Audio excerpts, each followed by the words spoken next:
আমাদের বাস এখন ব্রেক দিয়েছে। এখানে লাবণ্য হচ্ছে সকালের নাস্তা করতেছে। বললাম না আমরা স্পেশাল, এর জন্য সকালের নাস্তা তো আসেই, সাথে আমাদের টেস্টি থেকে স্পেশালি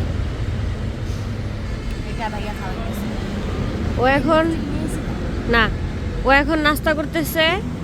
আমি ভয় পাইতেছি খাওয়ার জন্য, এর জন্য হচ্ছে আমি দোকান থেকে একটা ডিউ কিনে নিয়ে আসছি, ডিউটা খাবো। আর এইখানে একটা ঝালমুড়ি কিনেছি, একটু পরে খাবো। এই যে হচ্ছে পিছনে আমার গাড়ি, এই গাড়িতে হচ্ছে আমরা আসছি। ওই যে লাবণ্য শয়তান খাচ্ছে আমাকে না দিয়ে।